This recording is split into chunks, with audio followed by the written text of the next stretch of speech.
Bom, gente, então sejam bem-vindos aqui à quarta aula da quarta gravação, né, da disciplina do capítulo 6 de Inferência 2.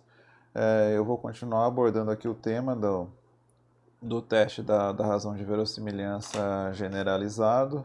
Então, vou relembrar um pouquinho o que a gente fez na aula passada. Então, o que a gente fez na aula passada, na aula 3? O que é o teste da razão de verossimilhança generalizada? Então, basicamente, para escolher uma região crítica do teste da razão de verossimilhança generalizada, vou abreviar aqui por TRVG, a gente vai utilizar aqui esse lambda x aqui. Então, o que é o lambda x? O lambda x eu vou pegar a função de verossimilhança no maior valor no domínio θ0 e dividir pela função de verossimilhança no maior valor de θ, né, o θ que maximiza a verossimilhança em todo o domínio. E aí a gente viu que isso aqui nada mais é do que, então esse pedaço do denominador, ele é a função de verossimilhança no θ chapéu, no ponto θ chapéu, onde esse θ chapéu é o estimador de máxima verossimilhança obtido lá no capítulo 3. E aqui a gente fez alguns exemplos, né? Essa hipótese θ é uma hipótese simples, θ igual a um θ0, então essa verossimilhança nada mais é do que a verossimilhança num θ0. Então o que acontece? Eu vou rejeitar o H0 se esse lambda x, se essa razão for pequenininha, for menor do que uma constante c. Então eu tinha esse caso, né? Então a gente vai ver aqui na aula de hoje então o que a gente fez na aula passada foi um exemplo da distribuição normal, né? A gente teve que chegar lá, né, num lambda. Então eu mostrei para vocês os passos para a construção do teste de hipótese. Deixa eu colocar aqui os passos. Não é o outro. Pronto, aqui. Então esses aqui eram os passos que a gente utilizava, né? Então obter o estimador de máxima verossimilhança. O passo 2 a gente acabava, era bem simples, né? Então, se a minha hipótese H0 é uma hipótese simples, basta substituir o θ pelo θ0, né? Mas só que vai ter exemplos que eu vou mostrar aqui para duas amostras, onde isso aqui eu vou ter que fazer, vou ter que trabalhar isso aqui. Então, θ0 chapéu, quando eu tenho uma hipótese H0 que não é simples, eu tenho que encontrar o maior valor nesse θ0. Então a gente vai ver algumas situações onde a gente vai ver uma situação onde o H0 não é uma hipótese simples, a gente vai ter que trabalhar isso. Então aí eu calculava o lambda x, e o passo que era mais complicado era esse passo 4 aqui, encontrar alguma função do lambda x que era uma função que chegava numa distribuição conhecida. Então eu obtive o lambda x, né, e aí a gente teve que ajeitar, né, teve que passar as constantes para o outro lado, de tal forma que ficou só aquele raiz de nx barra menos o μ0 ao quadrado. Então a gente teve que verificar que aquilo lá era o quadrado de uma normal padrão, então eu tinha que tirar a raiz. A região crítica era se aquela normal padrão era menor do que o menos c e maior do que o mais o c, mais uma constante. Então esse passo que é um passo mais demorado para a construção do teste, né? E depois calcular a probabilidade calcular a região crítica que dá um erro do tipo 1 de 5%. Fixo o erro do tipo 1, ou em 5%, ou em 1%. A gente tem trabalhado aqui com 5, mas poderia ser qualquer um. E aí, a partir disso, eu encontraria a constante C. Qual o valor de C que vai me fornecer um erro do tipo 1 de 5%? Bom, então, o que acontece em muitos casos, na maioria das vezes, assim, com exceção da distribuição normal, para as outras distribuições, se eu tenho x1, xn de alguma outra distribuição que não é normal, o que acontece é que esse lambda x aqui eu não consigo ajeitar, ficar mexendo os dados lá, botando as constantes para lá, fazendo logaritmo. Eu não consigo chegar numa distribuição conhecida, numa distribuição que eu sei calcular lá os quantias e encontrar essa probabilidade aqui. Então não consigo mostrar, não consigo chegar a nenhuma função do lambda x que é normal, que é uma distribuição que eu sei calcular os quantias. Então a gente vai ter que recorrer a um teorema para um caso mais geral. Então, com exceção do caso normal, praticamente todos os outros casos eu não consigo chegar numa distribuição conhecida que eu consiga calcular essa probabilidade aqui, encontrar constante de tal maneira que o erro do tipo 1 vai me dar essa probabilidade.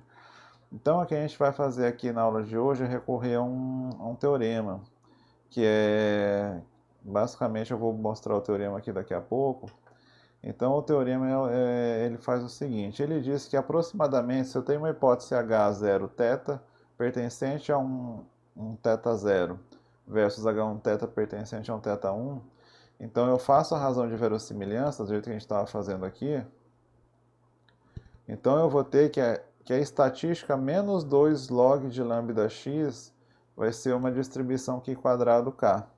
Então isso vai valer para qualquer distribuição. Então eu vou usar esse recurso aqui para qualquer distribuição, vai valer para qualquer distribuição. Então o que a gente vai ter que fazer aqui na aula de hoje é encontrar o lambda x, então até o passo 3 lá é igual, né?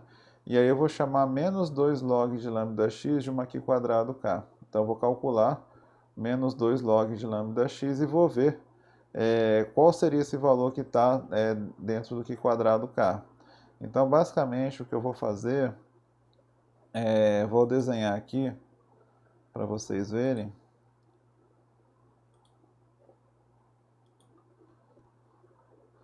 Então, basicamente, o que eu vou fazer do teorema é o seguinte. Então, eu vou ter que menos 2 log de lambda x, isso aqui é uma Q quadrado K.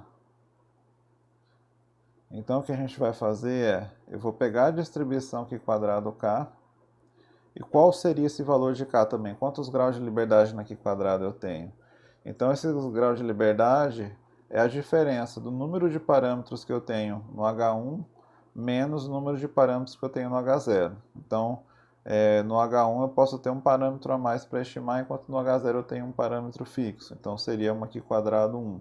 Na grande maioria das vezes, aqui nesse capítulo, o K vai ser uma Q quadrado 1. E a gente vai ver isso nos dois exemplos aqui. Vai ser uma Q quadrado 1.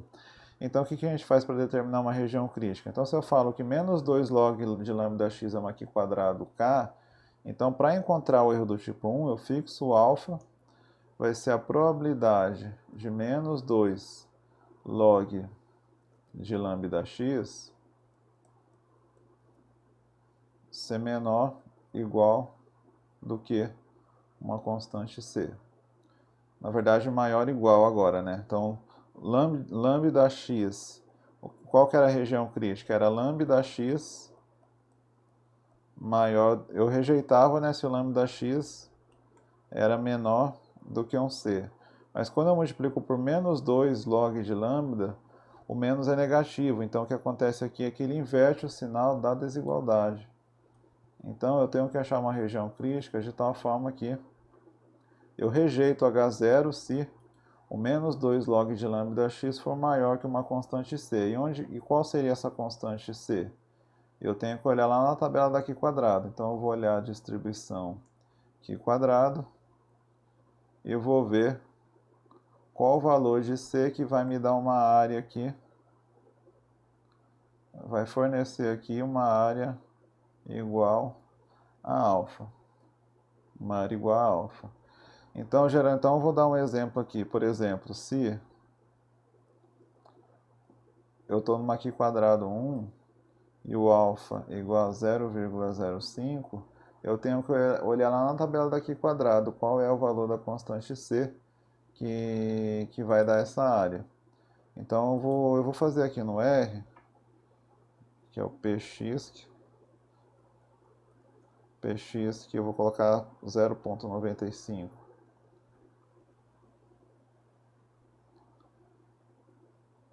Que é o quântico daqui quadrado. Deixa eu ver aqui, px eu esqueci de colocar os graus de liberdade, né? Pronto.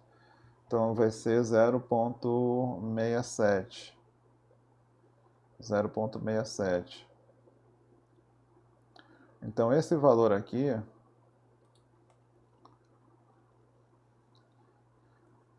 então nesse caso aqui o C é igual a 0,67.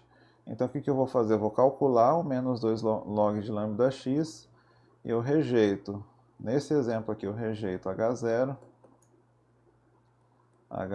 se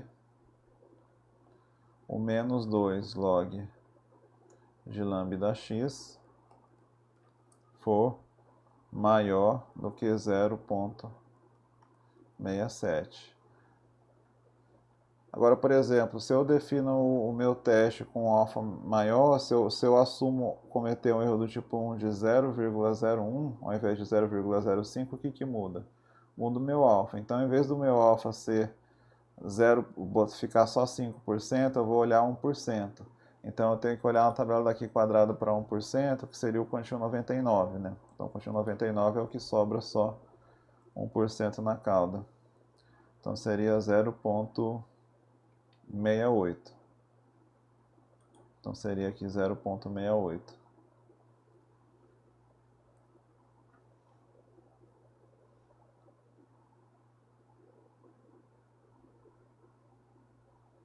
Não, desculpa, gente, tá errado aqui. Na verdade é o Q, não é o PX aqui, né? Então eu cometi um erro aqui, é o quantil. Então eu tô olhando errado a tabela aqui quadrado do R. Então o quantil 0,95 é 3,84 e o quantil 99 é 6,63. Agora sim, tá um pouco estranho isso aqui. Então eu vou corrigir aqui o que eu falei. Então foi só um erro de olhar a tabela, né? Então esse valor aqui, esse valor de C daqui quadrado 1 que dá 5%, ele é 3,84. Então vou reescrever aqui. Ele é 3,84. E o 0,01, o valor que sobra só 1% de área, é um valor bem grande, né? Então tem que ser seria 0. Vamos ver, 6,63. Então seria o valor se eu estou fazendo um teste onde eu assumo no máximo 1% de chance de cometer o erro do tipo 1. Então se o A é igual a 0,01, o C seria 6,63. Então eu só rejeitaria H0 se o meu menos 2 log de lambda x for maior do que 6,63. Então a gente vai fazer aqui os dois exemplos. Eu vou primeiro aqui enunciar o teorema que está aqui. Então na aula de hoje a gente vai fazer esse teorema aqui. Então seja x1, xn, uma amostra aleatória de uma variável qualquer, não precisa ser normal, uma variável qualquer. Então sobre as condições de regularidade, geralmente se eu tenho uma amostra razoavelmente grande, né, geralmente para n maior que 30, então essa estatística aqui, o menos 2 log de lambda x, ele é aproximadamente uma distribuição Q quadrado. Então, quando o tamanho da amostra de n tende ao infinito. Então, geralmente, quando n é grande, né? Então, essas condições de regularidade seriam n grande. Geralmente, quando as distribuições pertencem à família exponencial, elas satisfazem essas condições, né? Então, as distribuições que vocês têm aí na tabela que a gente vai trabalhar, elas satisfazem essas condições. E aí o número de graus de liberdade, como eu falei, vai ser a diferença. Então vou enfatizar aqui, vai ser a diferença entre o número de parâmetros em θ, em todo o domínio, e o número de parâmetros em θ0. Então essa vai ser a diferença. Bom, então a gente vai fazer aqui esse exemplo. Eu vou mostrar aqui para vocês dois exemplos na aula de hoje, que é o primeiro é o da Poisson. Então eu tenho aqui seja x1, xn, uma amostra aleatória de uma variável x com distribuição de Poisson. Então o interesse é testar H0 θ igual a 5 versus H1 θ diferente de 5. Então como é que eu construo o teste da razão de verossimilhança? Então vamos escrever aqui o exemplo. Cadê? Então, vou abrir aqui uma outra página. Então o que consiste o exemplo aqui? Então seja x1, xn e de Poisson θ.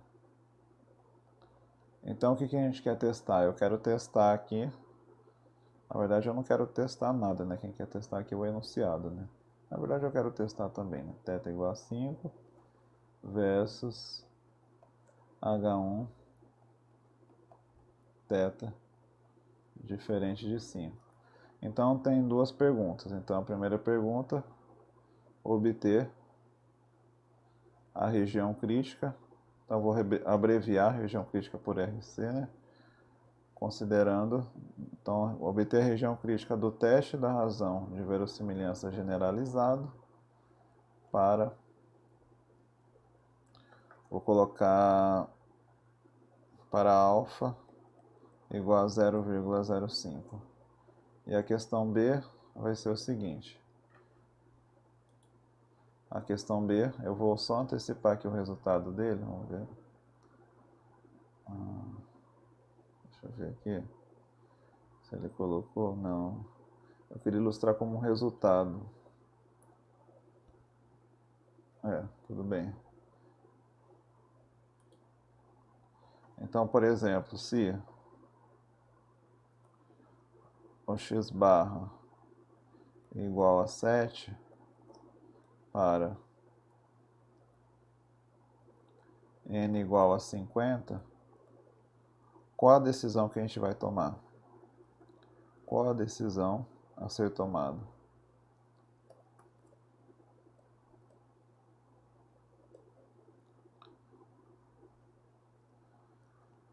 Bom, então a primeira coisa eu tenho que escrever a densidade da Poisson, né? Então vamos fazer os passos aqui para construir o teste da razão de verossimilhança.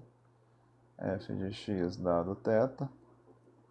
Bom, então qual é a densidade da Poisson? Vocês vão olhar lá na tabela das distribuições e aí vão encontrar a densidade na verdade, a distribuição de probabilidade da Poisson, porque ela é discreta, né? Então ela vai ser θ elevado a x e elevado a menos θ sobre x fatorial.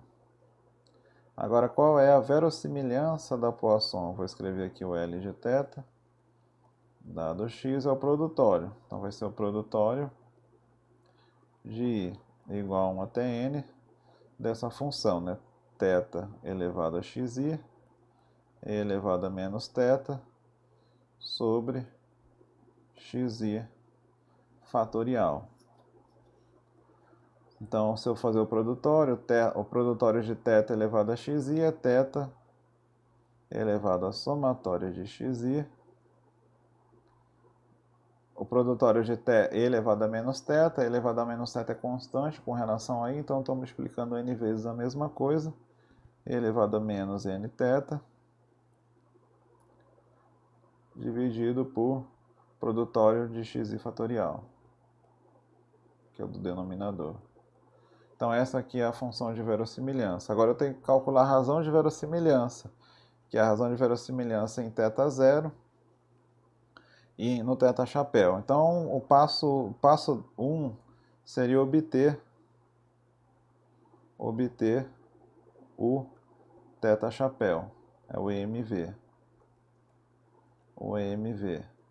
Então como é que eu faço para encontrar o estimador de máxima verossimilhança da Poisson? Não vou encontrar aqui, então isso aqui vocês já viram no capítulo 3. Eu tenho que derivar essa função de verossimilhança. Na verdade, a log verossimilhança vai ser mais fácil, né? Então, eu faço o logaritmo da verossimilhança, então vai ficar a somatória de xi log de θ menos nθ. Então, derivo. Eu vou fazer aqui, só para, acho que não vai demorar muito. Então, o log da L vai ser o quê? Vai ser somatória de xi log de θ. Então, vai ser o log dessa parte toda é o log desse, mais o log desse, né, menos o log do produtório. Então, o log da exponencial de menos nθ vai ser menos nθ, né, log de exponencial de elevado a alguma coisa é a própria coisa. E aí, menos log de produtório de xi fatorial. Então, eu vou derivar esse log com relação a θ, tem que dar igual a zero. Então, eu vou derivar com relação a θ, a derivada desse pedaço aqui vai ser igual a zero, é uma constante com relação a θ. Então, a somatória de x é uma constante, multiplicando aqui uma função de θ, que é o log, né? A derivada do log de θ é 1 sobre θ.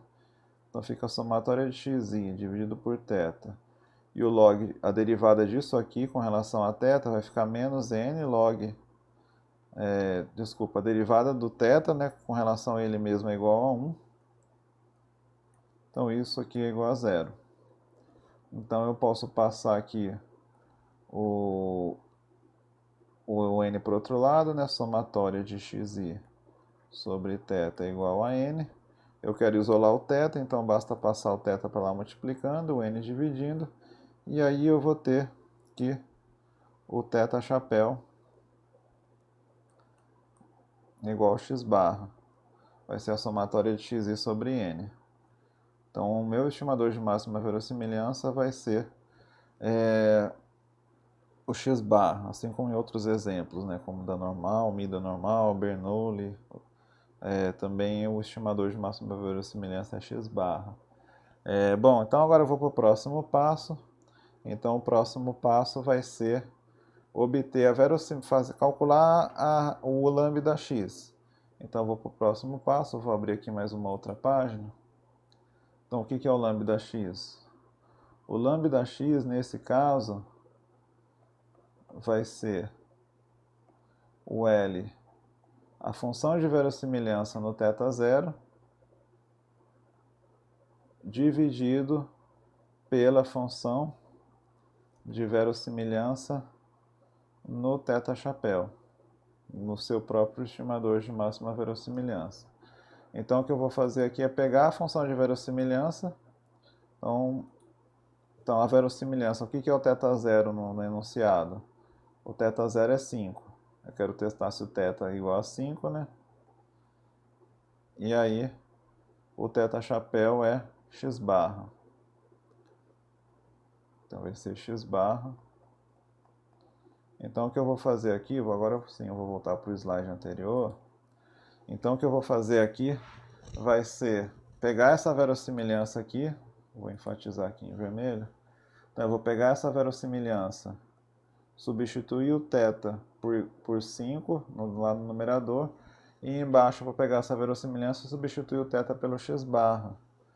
Então vai ficar... Então vou escrever a verossimilhança em função desses dois aqui.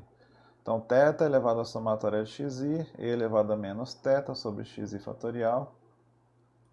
Então no caso o θ é 5, né? Aqui no numerador, θ elevado à somatória de xi, e elevado a menos nθ. Então no caso θ0 é 5, né?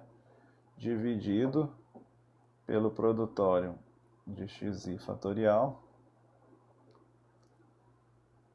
E aí aqui no denominador, em vez do o θ chapéu é x barra, né? Então vai ficar x barra elevado à somatória de xi, e elevado a menos n x barra sobre produtório de xi fatorial. Então percebam que nos dois termos tem esse produtório de xi fatorial, já posso cancelar ele. Tá vendo? Corto esse com esse. E aí eu posso colocar algumas coisas em evidência já, né? Então nos dois termos a gente pode ver que tem somatória de xi aqui no expoente, né? Então eu vou ter aqui 5 sobre x barra elevado a somatória de xi, e elevado a menos n, vou colocar o n em evidência, vai ficar 5 menos x barra. 5 menos x barra. Então esse aqui vai ser o lambda x. Bom, mas então qual é a distribuição dessa função aqui? Então tem como eu jogar alguma constante para o outro lado lá e chegar em alguma região crítica conhecida? Está um pouco complicada, né? Assim, não tem como fazer isso. Então nesse caso a gente vai ter que recorrer ao teorema. Então eu vou ter que recorrer a... Esses aqui são os passos, né? Aqui. Então a gente vai ter que recorrer a esse teorema aqui. Então na verdade eu vou calcular o menos 2 log de lambda x. Então eu vou pegar o lambda x que eu acabei de calcular ali, né, no coisa anterior, vou transformar, vou calcular menos 2 log disso aqui. E aí eu vou ver se eu rejeito ou não, porque eu não sei qual é a distribuição daquilo lá que eu acabei de escrever. Mas eu sei que se eu fazer menos 2 log daquilo que eu escrevi, eu sei que é uma aqui quadrado. Então aí eu consigo verificar se eu rejeito ou não, baseado na região crítica da distribuição Q quadrado. Então a gente vai aplicar menos 2 log de lambda x. Então o interessante desse teorema é que por mais complicado que seja essa função aqui, então por mais complicado que seja essa função, pode ser uma coisa até maior aqui, né? Se eu aplicar menos 2 log disso aqui, eu sei que isso aqui vai ser uma distribuição aqui quadrado. E nesse caso aqui, os graus de liberdade vai ser 1, né? Porque eu só tenho um parâmetro que eu estou trabalhando, que é um θ, né? Uma distribuição só com um parâmetro. Então eu vou aplicar aqui menos 2 log de lambda x. Menos 2 log de lambda x vai ser menos 2 log da coisa toda, né? Ali em cima, né? Então eu vou colocar aqui 5 sobre x barra elevado à somatória de xi. Somatória de xi a gente sabe que é nx barra, né? Eu vou escrever nx barra para ficar mais fácil. Não ficar escrevendo aquele sigmazinho toda hora. E elevado a menos n, 5 menos x barra. Bom, vou tentar simplificar aqui as coisas. Então eu vou ter que isso aqui é menos 2. Então log desse termo todo é o log desse mais o log desse, né? Então eu acho que vai ficar mais fácil escrever desse jeito. Vai ficar menos 2. O log do primeiro termo. Então log desse aqui, 5 sobre x barra elevado a nx barra, o elevado desce, né? Então vai ficar n x barra log de 5 sobre x barra mais o log disso aqui, o log da exponencial da coisa é a própria coisa. Então vai ficar menos n 5 menos x barra.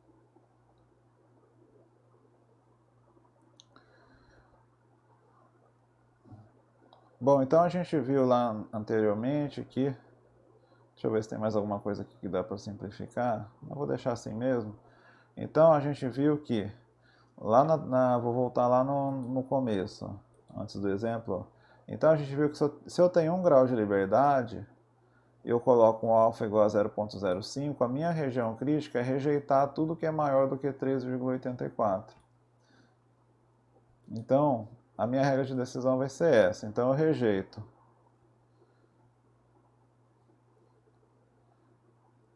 Então eu vou rejeitar H0 se o menos 2 log de lambda x for maior do que 3,84. Agora, menos 2 log de lambda x é maior ou menor do que 3,84? Então a gente vai ter que fazer essa conta baseada na informação que eu forneci lá no enunciado. Então olha só, o que eu forneci no enunciado? Eu estou dizendo que se o x barra é igual a 7 numa amostra de tamanho 50, a gente rejeita ou não a hipótese de que o θ é igual a 5. Então, eu vou ter que isso aqui... Então, eu tenho que o n é igual a 50 e o x barra é igual a 7. Então, isso aqui é menos 2. Então, n é igual a 50, né? Menos 50 vezes 7 vezes o log de 5 sobre 7 menos 50,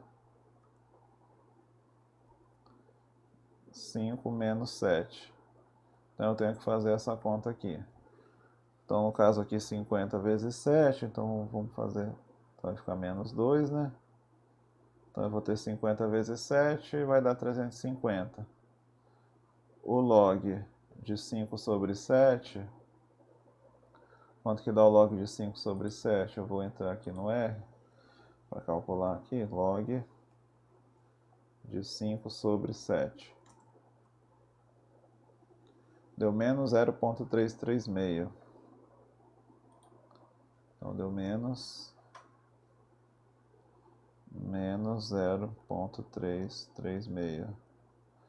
Aí menos 50 vezes 5 menos 7 vai dar menos 50 vezes menos 2, né? 5 menos 7 dá menos 2. Então isso aqui vai ser igual a menos 2 vezes. Então 350 vezes menos 0,336, quanto que vai dar?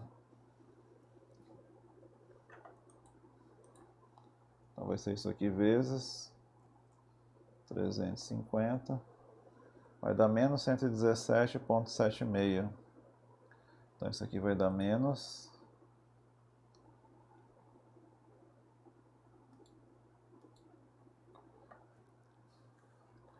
vai dar menos 117,76. Aí menos 50 com menos 2 dá mais 100. Então vai dar menos 2 vezes menos 17,76. Que vai dar igual aproximadamente, menos com menos dá mais, né? Vai dar mais 35, né? 35, alguma coisa, né? Vai dar 52, eu acho. Então vai dar 35,52. Então qual é a minha regra de decisão? Eu rejeito H0 se isso aqui for maior que 3,84. Deu maior que 3,84? Deu, ó. Deu bem maior, deu 35,32. Então como 35,52 é maior do que 3,84, eu rejeito H0. Eu rejeito H0.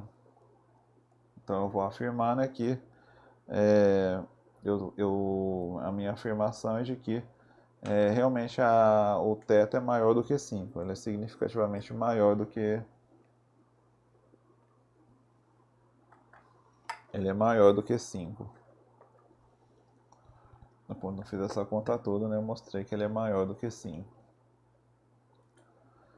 Então a gente vai usar esse exemplo para qualquer outra distribuição. Então se eu tivesse, por exemplo, ao invés de ter uma distribuição Poisson, uma exponencial, por exemplo, uma geométrica, uma Bernoulli, uma binomial. Binomial até que sai pela aproximação normal, né? Mas outras distribuições aí, gama, uma beta, eu poderia utilizar esse recurso. Então se eu quero testar, fazer um teste desse tipo, né? Um θ igual a um θ zero contra um θ diferente de θ zero, eu posso utilizar esse recurso. Então o que vai mudar aqui, para outros exemplos, né? Seria só na hora de fazer a verossimilhança, né? Em vez de ser a densidade da Poisson, seria a densidade de uma outra distribuição, né? E aí iria desenvolver do mesmo jeito, encontrar o θ-chapéu, então os passos seriam exatamente os mesmos. Então eu vou encerrar esse exemplo aqui, a gente vai agora para uma situação onde eu tenho duas amostras. Então, então a gente fez esse exemplo, né? Bom, então o que acontece agora, a partir do exemplo 6.5.6, eu não vou fazer aqui, eu vou deixar para vocês fazerem, eu vou ter duas amostras. Então, o que vai acontecer? Eu vou escrever aqui brevemente, né, o autor aqui ele explica um pouco rápido o caso para duas amostras. Então eu vou gastar um pouquinho mais de tempo aqui com vocês, que eu acho isso aqui importante. Então, teste de hipótese para duas amostras.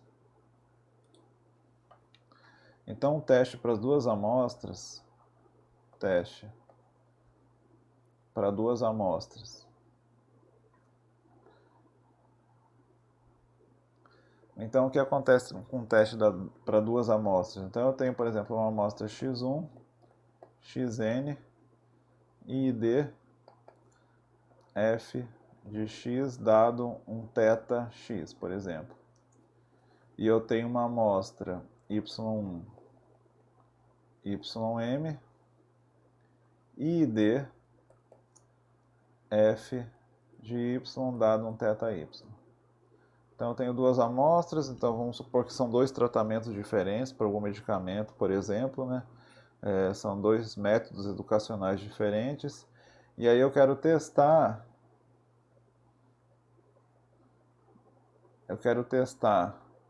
em H0 θx igual a θy versus H1 θx diferente de θy. Então, como é que eu faço para encontrar esse teste de hipótese aqui? Então, a primeira coisa importante que a gente precisa saber quando eu tenho duas populações é calcular a verossimilhança das populações, quando eu tenho duas amostras. Então, a função de verossimilhança, o L de xy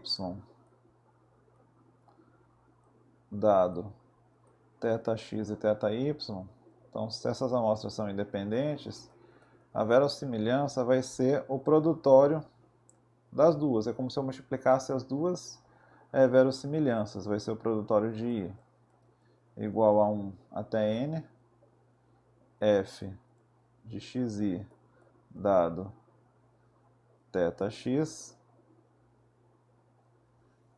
vezes produtório de I igual a 1 até M, F.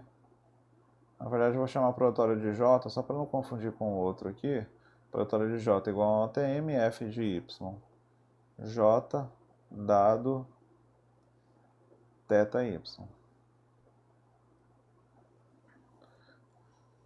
Bom, então essa é a função de verossimilhança.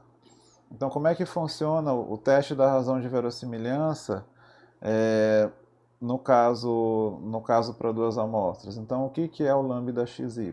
O lambda xy vai ser o quê? Vai ser o sup em H0, colocar em θ0, L de xy dado θx e θy dividido por o sup em todo o θ, L de xy dado θx, θy. Então, como é que eu faço para encontrar? Então, aqui eu vou substituir, no caso, quando eu tinha só uma amostra, a gente substituía no H0 o θ pelo θ0, né? Mas só que agora o θx é igual a θy. Qual é o valor desse θx e qual é o valor desse θy? Eu não sei. A única coisa que eu sei é que eles são iguais no θ0. Então a hipótese nula é que eles são iguais. Então o que eu tenho que fazer é calcular a função de verossimilhança considerando que eles são iguais. Então o que vai acontecer aqui? O que vai acontecer aqui então sob H0 isso aqui é um único θ. Então o que eu tenho que fazer? Eu tenho que encontrar o sup desse θ. Eu tenho que descobrir, supondo que os θs na população x e y são iguais, eu tenho que encontrar o estimador de máxima verossimilhança para esse θ. Então aqui eu tenho só que encontrar um único estimador de máxima verossimilhança. E aqui não, aqui seria o caso mais geral, né? Aqui eu estou considerando que os θs são diferentes, então eu tenho dois parâmetros aqui no denominador. Então aqui eu tenho que fazer separado, encontrar a máxima verossimilhança na amostra de x para aquele θ do x e depois a máxima verossimilhança para o θ de y. Então aqui eu tenho que fazer sup para o θx. Eu vou pegar só o pedaço da verossimilhança do x e depois pegar o sup de θy, L de y dado θy. Então aqui o que eu vou fazer é o seguinte, então o lambda de xy vai ser o quê? Então, o que que é o... Então, no numerador aqui, supondo que os tetas são iguais, né? É como se essa minha verossimilhança toda só tivesse um parâmetro. É como se eu tivesse um produtório de I igual a 1 até N, F de XI. Na verdade, deixa eu escrever correto aqui. Vou jogar isso aqui lá.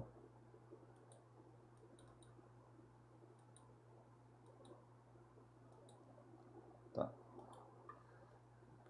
Então vai ser o sup em θ.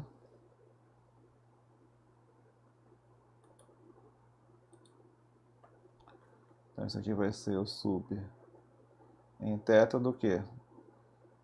Do produtório de f de xi dado θ vezes o produtório de f de yi dado θ.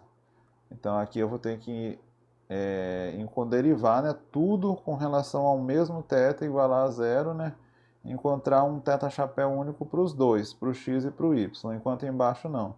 Embaixo eu tenho que encontrar um para cada um, né, eu vou ter que encontrar o sup de θ, de o θx, né, L de x dado o θx, que é, na verdade, é o produtório, né? Vou escrever em função aqui do produtório.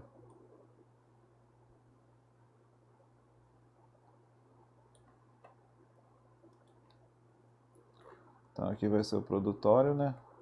De f de xi dado θx, vezes o produtório, o sup, né? Em θy, f de yi dado θy.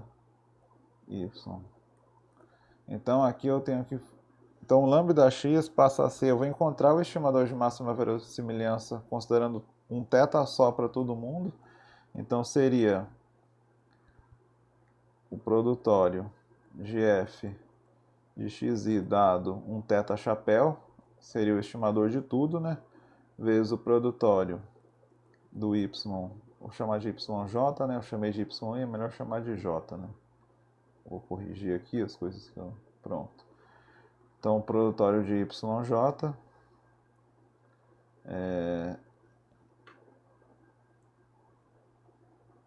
minha mesa digitalizadora travou aqui, acabou de travar. Pronto, voltou. Produtório de yj dado o mesmo θ chapéu. Estou considerando um único θ chapéu para todos. Enquanto aqui embaixo não. Enquanto aqui embaixo eu vou ter que... Eu vou encontrar o produtório de f de xi dado o estimador de máxima verossimilhança só dele, vezes o produtório do yj dado o estimador de máxima verossimilhança só do y. Então, então o que a gente vai fazer aqui seria, nessa parte aqui em cima, eu derivo igual a zero, encontro um θ chapéu, e aqui eu derivo esse pedaço com relação a x igual a zero, encontro um θ chapéu do x, e depois eu derivo separadamente, né, o y. Então, derivo a função com relação ao θy igual a zero, encontro o estimador de máxima verossimilhança de θ chapéu y. Então, depois que eu encontrei esse lambda de xy, o resto é exatamente igual. Então, eu vou tentar encontrar alguma forma conhecida para ele, né? Se eu não conseguir encontrar, a gente vai utilizar aquele mesmo recurso. Então, eu vou utilizar aqui a distribuição aqui quadrada. Então, eu vou ter, em vez de ser menos 2 log de lambda x é uma aqui quadrado 1, eu vou ter que menos 2 log de lambda xy agora, né, que é aquela conta toda, vai ser uma aqui quadrado 1. Então, eu vou rejeitar h0 se menos 2 log daquela coisa toda, né, daquele lambda x todo, for maior do que 3,84. Se eu estou, por exemplo, utilizando aqui quadrado 1 e 1 grau de liberdade, né? Uma aqui quadrado 1 e o alfa 0,05, né? A probabilidade do erro do tipo 1 igual a 0,05. Bom, então eu vou mostrar aqui vamos fazer um exemplo aqui, eu vou fazer o da binomial, ou da Bernoulli, deixa eu ver qual é o que está no livro. Então o exemplo que está no livro, tem um exemplo aqui, o 3.6.5.6, que é da normal, ele consegue chegar, ele consegue chegar na distribuição exata sem fazer o Q quadrado, mas é bem complicado, né? É até a parte da distribuição T, né? Então seria bom vocês olharem pelo menos o resultado do exemplo 6.5.6 ou 6.5.7, porque são resultados clássicos, né, que é utilizado aí em muitas situações, né? Então, são resultados que tem em qualquer pacote de estatística aí, né? SPSS, Excel, Stata. Ele já tem esses testes aqui para comparação de médios, comparação de variâncias. Então, todos esses testes de comparação de médios e variâncias, eles são dados tudo, eles são obtidos todos a partir do teste de razão de verossimilhança generalizado. E ele consegue obter o resultado exato. Bom, então o exemplo que a gente vai fazer aqui, segundo exemplo da aula de hoje, vai ser: eu tenho x1, xn, uma amostra ID Bernoulli θ1, y, ym, uma amostra Bernoulli θ2. Então eu quero testar H0 θ1 igual a θ2 versus H1 θ1 diferente de θ2. Então a gente vai fazer esse teste aqui. Então eu vou ver aqui se ele colocou algum resultado para que a gente possa rejeitar aqui. Tá. Então eu vou copiar aqui o enunciado e o resultado para ver se a gente rejeita ou não. Então qual que seria o exemplo? Eu vou colocar aqui o exemplo.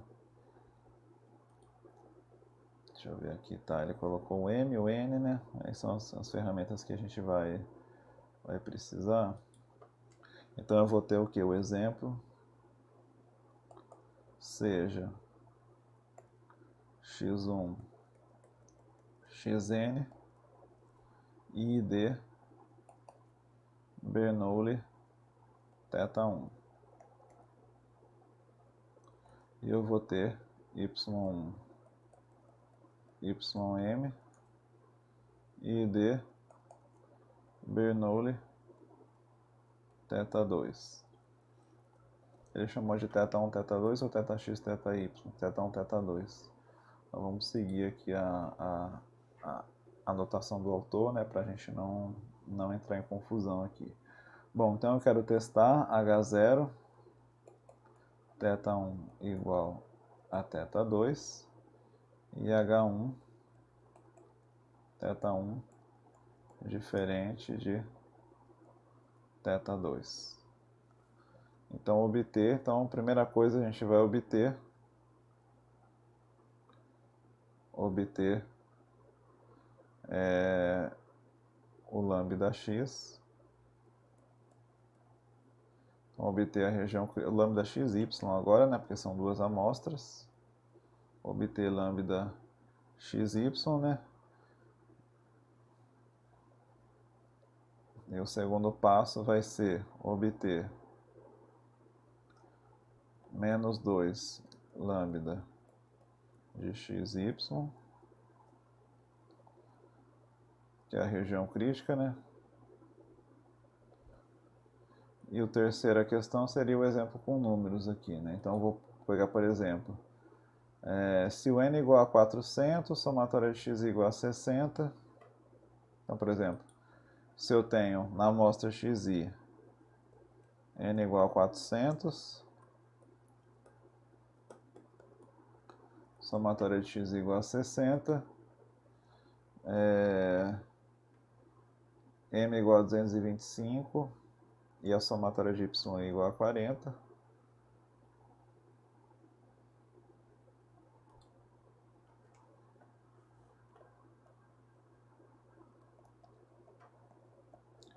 E a somatória de y é igual a 40. Então, qual a decisão tomar, se a gente rejeita ou não, considerando o erro do tipo 1 ou o nível de significância do teste, né? Que é aquilo que eu posso errar, né? Alfa igual a 0,05. Bom, então a gente vai construir aqui esse teste para duas amostras. Então como é que eu vou construir esse teste? Então eu tenho aqui a f de xi dado θ1, o que que é? Então, a Bernoulli é uma distribuição bem simples, né? Vai ser o θ1 elevado a xi, 1 menos θ1 elevado a 1 menos xi. Agora, qual vai ser a verossimilhança do xi? L de x dado θ1. Então, a verossimilhança do xi vai ser o quê? Vai ser o produtório disso aqui. Vai ser θ1 elevado à somatória de xi vezes 1 menos θ1 elevado a n menos somatória de xi. Então, essa é a função de verossimilhança do x. E do y? F do yj dado θ2 vai ser parecido, é uma Bernoulli também, mas só que agora é o θ2, né? θ2 elevado a yj, 1 menos θ2 elevado a 1 menos yj. E qual é a função de verossimilhança do y? A função de verossimilhança do y vai ser θ2 elevado à somatória de yj, 1 menos θ2 elevado a m menos somatória de yj. Então, eu tenho a verossimilhança do x, a verossimilhança do y, agora eu vou fazer a verossimilhança conjunta, a verossimilhança dos dois. Então, eu vou ter que L de xy dado θ1, θ2 vai ser θ1 elevado à somatória de xi vezes 1 menos θ1 elevado a n menos somatória de xi vezes o produtório do y. E vai ser o θ2 elevado à somatória de xi vezes 1 menos θ2 elevado a m menos somatória de yj, né? Estou confundindo aqui. θ2 elevado a yj aqui.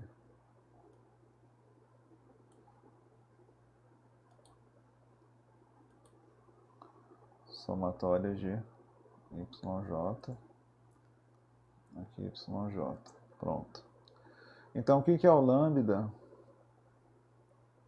de x, y, θ1, θ2?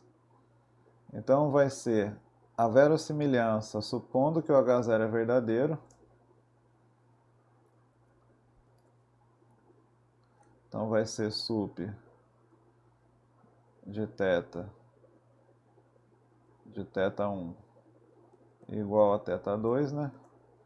L de x, y, dado θ1, θ2, vezes o sup de θ1, L de x, dado θ1, aí eu faço separado, né? Sup de θ,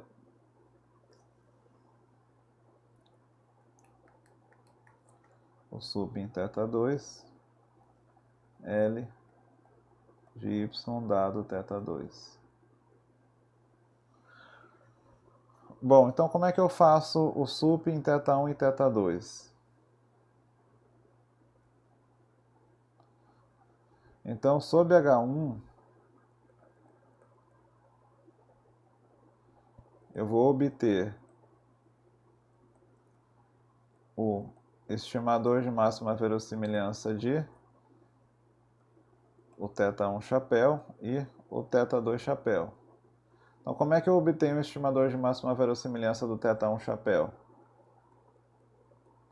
Eu tenho que pegar a função de verossimilhança da Bernoulli, lá no ponto x. Então, lá no slide anterior, na página anterior, eu tenho que a função de verossimilhança é o θ1 elevado à somatória de xi vezes 1 menos θ1 elevado a n menos somatória de xi. Então eu tenho que derivar e igualar a zero. Derivar em relação a θ1 e igualar a zero.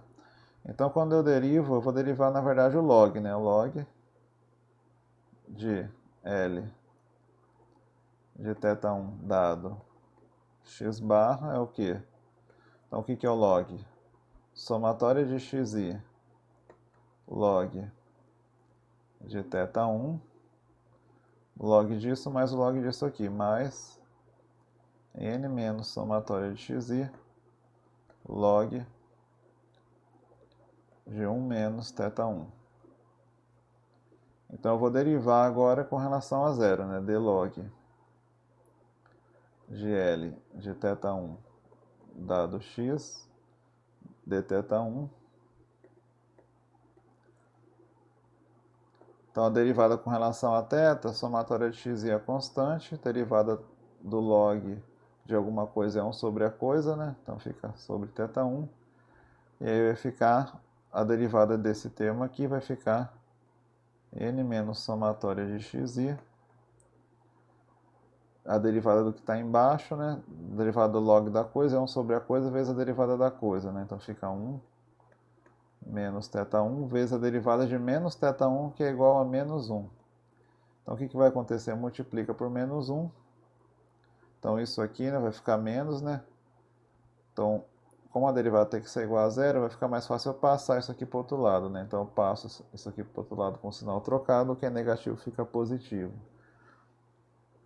Então eu vou ter que a somatória de xi sobre θ1 é igual a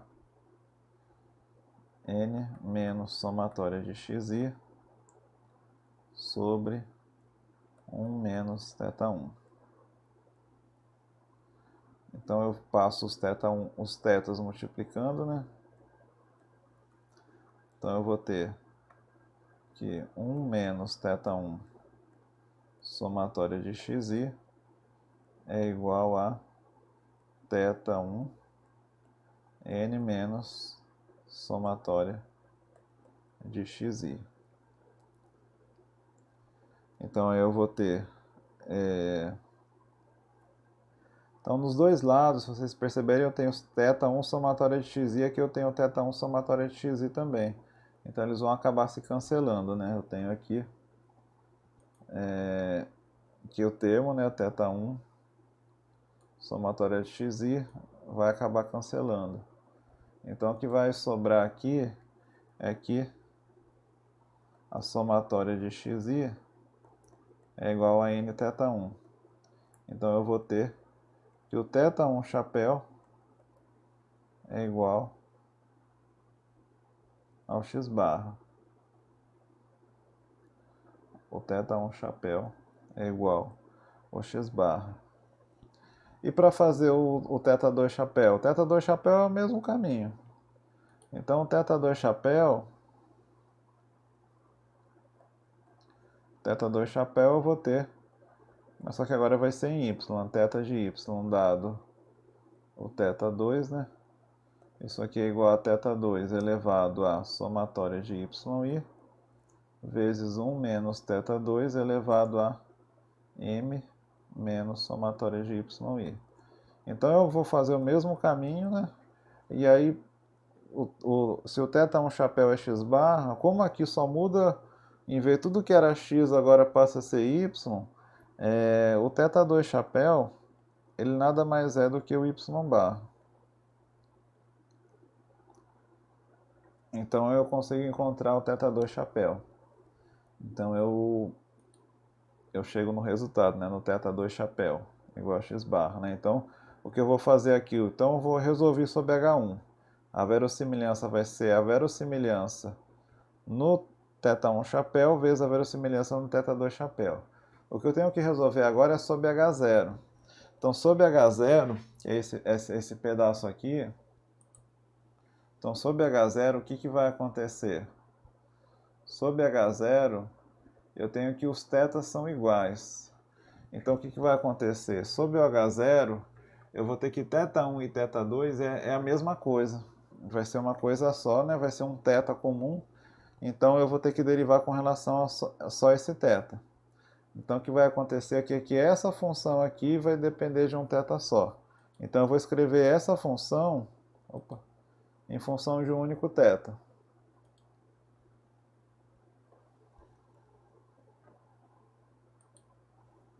Então sob H0 eu vou ter que θ1 é igual a um θ2 que é igual a um único θ. Então eu vou ter que a função de verossimilhança L de xy dado θ vai ser o quê? Vai ser o θ1, que é o mesmo θ, né, elevado à somatória de xy, 1 menos θ elevado a n menos somatória de xy, vezes θ, o que era o θ2 agora é o mesmo θ, né, elevado à somatória de y, vezes 1 menos θ elevado a m menos somatória de y. Então eu vou juntar tudo que depende do θ numa coisa só, porque é o mesmo θ. Então eu tenho θ elevado à somatória de xy e θ elevado à somatória de y. Então vai ser θ elevado à somatória de xy mais somatória de y vezes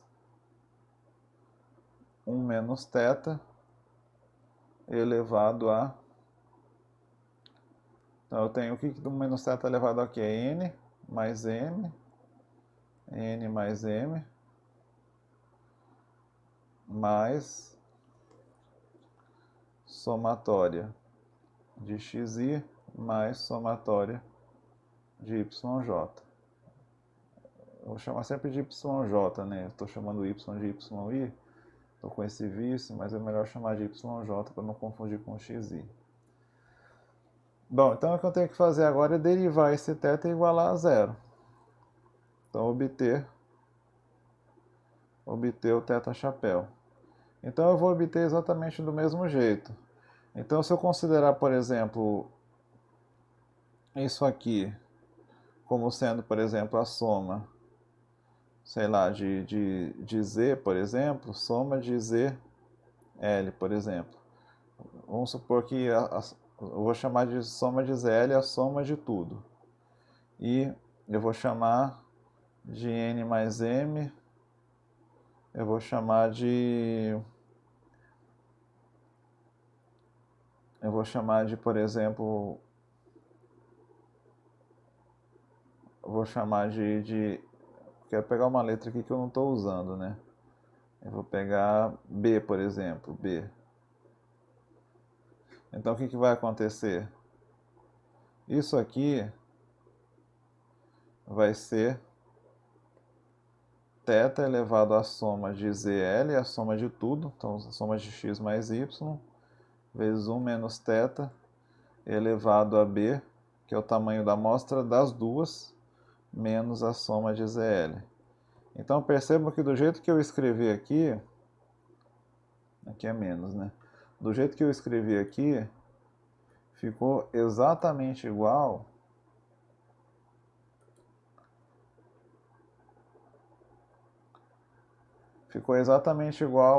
ao caso comum, né? Então, θ elevado a alguma soma, 1 menos θ elevado a m menos a soma, vai ficar... e aí, quando eu faço isso, deriva igual a zero, faço log deriva igual a zero, eu vou ter que o θ chapéu vai ser a soma, vai ser a média, né? Vai ser a soma de ZL sobre B. É a média. Então, é a média de tudo. Então, meu θ chapéu é a média de tudo, do x e do y. Então, isso aqui vai ser a soma do xi mais a soma do yj sobre m mais n. M mais n. Bom, então eu encontrei aqui, né? Eu encontrei o θ chapéu, né? Então agora eu vou encontrar o lambda. o lambda x vai ser o quê? Vai ser AL de xi dado o θ chapéu vezes AL do YJ dado o θ chapéu, que é esse aqui, dividido pela verossimilhança de xi dado θ1 chapéu vezes a verossimilhança do YJ dado o θ2 chapéu. Então isso aqui vai ser igual a... Então o que é o θ? O que é a verossimilhança em x? É o θ elevado a x, 1 menos θ elevado a n menos x. Então vai ser o θ chapéu elevado à somatória de xi vezes 1 menos o θ chapéu elevado a n menos somatória de xi vezes o do y, θ chapéu elevado a, que é o mesmo θ chapéu, eu vou escrever tudo em função de um θ chapéu só, né, que é o mesmo, então eu vou escrever desse jeito aqui, então vai ficar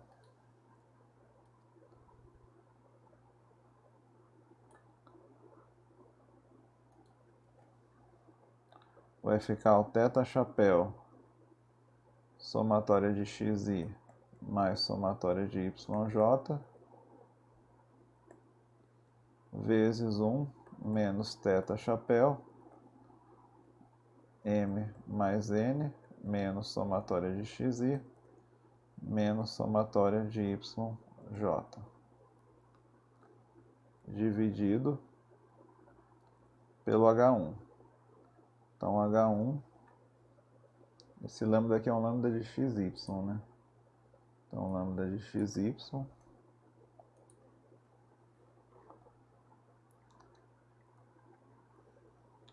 então vai ficar θ1 chapéu somatória de xi. Aqui embaixo, né, vai ficar 1 menos θ1 chapéu n menos somatória de xi vezes θ2 chapéu elevado a somatória de yj 1 menos θ2 chapéu elevado a m menos somatória de yj. Então eu encontrei o lambda de xy. Então o que eu vou fazer é, eu vou rejeitar o H0, então pelaquela regra do aqui quadrado, eu rejeito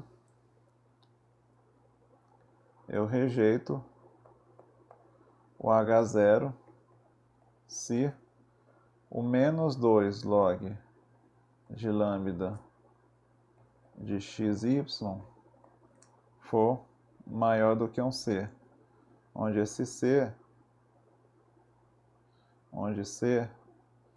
é o valor que está na tabela daqui quadrado, né? Daqui quadrado 1. Então, no caso, é aqui quadrado 1, por quê? Porque no H0 eu tenho só um parâmetro e no H1 eu tenho 2. Então, a diferença dos dois é 1, é o grau de liberdade. Então, a gente viu aqui, a gente viu lá anteriormente, né, que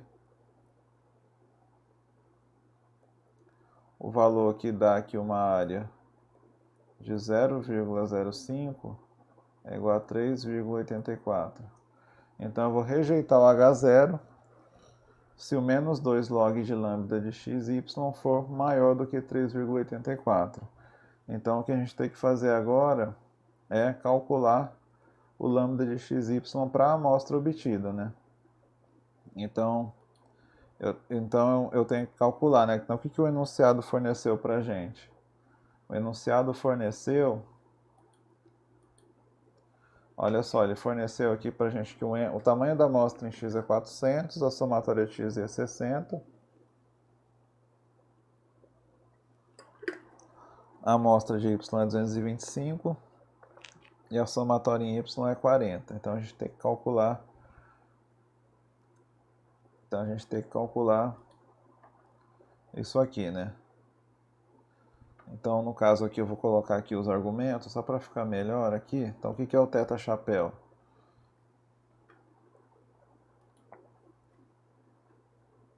Então agora eu vou montar esse exemplo, né? Então o que é o θ chapéu? Θ chapéu é igual a somatória de xi mais somatória de yj sobre m mais n. Então m mais n é igual ao quê? É igual a 625. A somatória de xi deu quanto? Deu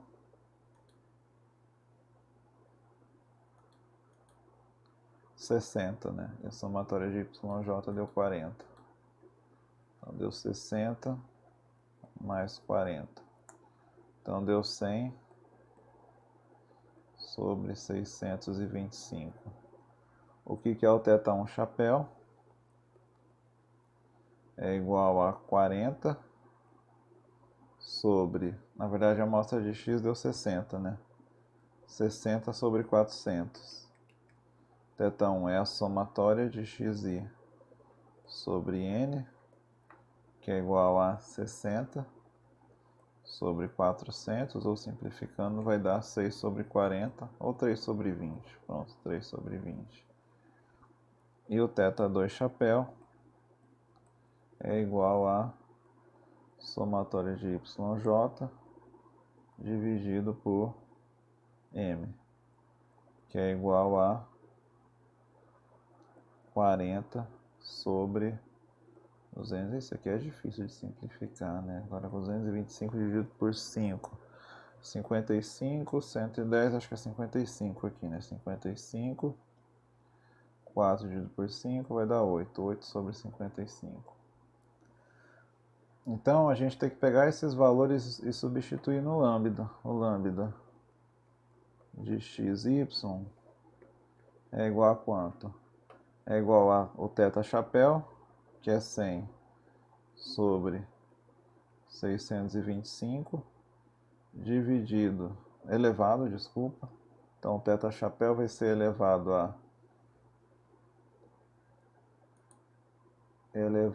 a soma dos dois, né?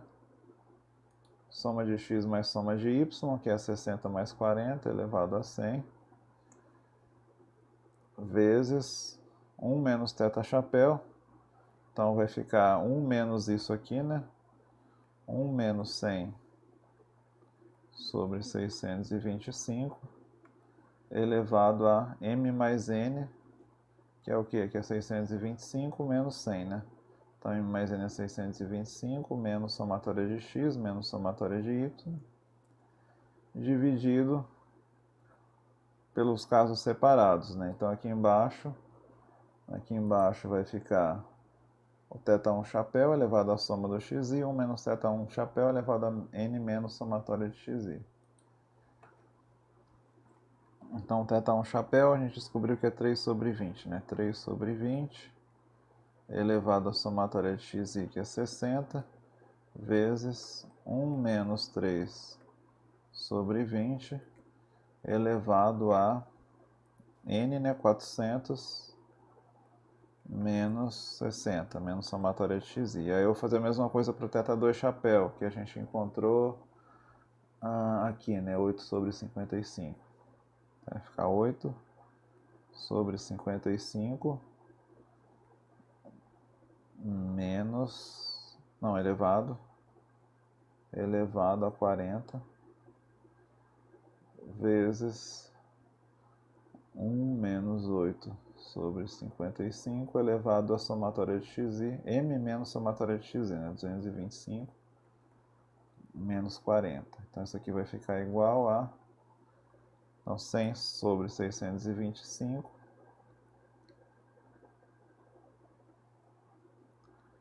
elevado a 100. Aí 1 menos 100 sobre 625 é o complementar, né? Para chegar a 625, né? Vai ficar 525 sobre 625 elevado a 525. dividido por, então 3 sobre 20, né, elevado a 60, então eu estou fazendo aqui embaixo já, 3 sobre 20 elevado a 60, e aí o complementar de 3 sobre 20 é 17 sobre 20, elevado a 400 menos 60 vai dar 340. 340. E aqui vai ficar 8 sobre 55 elevado a 40. Aí o complementar de 8 sobre 55 é 47 sobre 55 elevado a 225 menos 40, 185. Então, esse aqui é o lambda x, né? Então, eu recomendo vocês não resolverem essa conta de cabeça, né? Vocês coloquem essa conta aqui no R. Então eu vou deixar isso aqui para vocês terminarem. Agora é só fazer as contas, né? Vocês vão colocar, o que vocês vão fazer a partir de agora? Vão calcular o lambda de xy, joga lá no R e calcula, numa calculadora, eu recomendo o R. Porque calculadora vocês vão se perder, né? Uma função lá às vezes ela come, né, o que foi feito antes, tudo, né? Então vocês vão calcular o lambda de xy, depois vocês vão calcular, depois que calculou isso, vocês passam menos 2 log daquilo que vocês encontraram, menos 2 log de lambda de xy. Então, se esse menos 2 log de lambda de xy der maior do que 3,84, vocês rejeitam a igualdade. Senão, vocês não rejeitam a igualdade. Então, é isso que vocês vão fazer, né? Então, se eu for fazer essa conta aqui no R agora, eu vou gastar aqui mais alguns minutos para escrever aqui a função, né? Então, depois vocês fazem aqui. Eu posso, depois, se eu tiver um tempo, no outro dia eu posso fazer essa conta aqui, depois eu mando para vocês num arquivo separado, né? Então, aqui só conferir aqui o exemplo que ele fez. Então, ele fez a coisa toda aqui, tá vendo? Ele calculou o lambda de xy, tá vendo? Então, ele chegou aqui no mesmo resultado que a gente estava chegando, né? Deixa eu ver se ele colocou a conta. A conta que ele fez deu 0,82. Menos 2 log de lambda de xy deu 0,82. Então, depois vocês veem se vai bater essa conta, né? Senão eu fiz alguma coisa errada aqui, né? Então, quando eu faço essa conta e passo menos 2 log de lambda de xy, o resultado tem que dar 0,82. Então, qual que seria a conclusão? A conclusão é que o 0,82 ele é menor do que o 3,84, que é aqui quadrado 1. Então, portanto, a decisão seria não rejeitar o H0. Bom, então estou terminando aqui a aula. Então é um pouco cansativo nesse tema aqui, né? A razão de o TRVG tem muita conta, né, que a gente tem que fazer. Então eu recomendo que vocês assistam essa aula com calma, né? Assim, se puder pausar, né? Não entender alguma coisa, volte a parte assim da aula, né? Vocês voltem, pausam um pouco, né? Podem até assistir essa aula dividindo a aula em duas partes, né? Então, depois que chegou nos teta-chapéu, dá uma pausa, vai tomar alguma coisa, vai tomar uma água que não precisa ir nesse ritmo tão frenético que eu fiz aqui, né? Eu estou fazendo esse ritmo mais porque é uma aula gravada, né? Então, estou supondo, né, que vocês vão pausar, né? Vão fazer algumas pausas aí durante o desenvolvimento da conta, né? Então, eu vou encerrar por aqui. Aí tem outros exemplos aqui, né? De duas amostras. Depois eu vou dar uma olhada nos exercícios. Eu vou falar com a Valmar aqui os exercícios, né, que a gente vai fazer, né? Aqui ainda tem um exemplo aqui, né? Esse exemplo aqui é um exemplo genético, né? São 3 tipos de não é preferência eleitoral, mas são 3 tipos de teta, né? Como se fossem 3 candidatos. Aí aqui é um caso multinomial. Aqui é uma conta um pouco mais complicada, né? Então isso aqui, se quiserem depois ler o exercício aqui, né? É bem grande nesse exercício aqui, né? Então, assim, se vocês chegarem até o final aqui do exercício que acaba aqui, né? Eu tenho certeza que chegando no final vocês vão dormir bem depois de ler esse exercício aqui. Mas o importante seria aquele exemplo lá, né? Aquele exemplo lá ele vale para para qualquer distribuição. A parte de testes bayesianos, intervalos de confiança bayesianos, talvez eu faça uma aula extra aí, né? Não vai ser um assunto de avaliação, mas eu posso falar como fazer, né, os testes bayesianos. Então eu vou talvez nos próximos dias aí separar os exercícios, aí eu mando para vocês, né? Vou ver aqui quais exercícios que estão no escopo aí, né, das aulas que foram vistas, né, que usam as técnicas das aulas que foram vistas. Bom, então é isso, gente. E aí qualquer coisa também vocês podem mandar uma mensagem se tiver alguma dúvida, se tiver alguma coisa que não entenderam, até nos exemplos também. Vocês podem dar uma olhada nos exemplos que eu não dei aqui nas gravações, né? É, e aí podem dar uma olhada também se tiverem alguma dúvida em algum exemplo aí, né? Alguma prova também, né? Tem as provas ali que eu não passei aqui nas aulas, mas se quiserem ver a prova, tentar entender, quiser tirar uma dúvida, vocês podem mandar uma mensagem que eu posso até fazer ou mando um áudio, dependendo, posso fazer uma gravação também para explicar alguma dessas questões. Bom, então é isso. Então até mais aí, bom proveito nos estudos.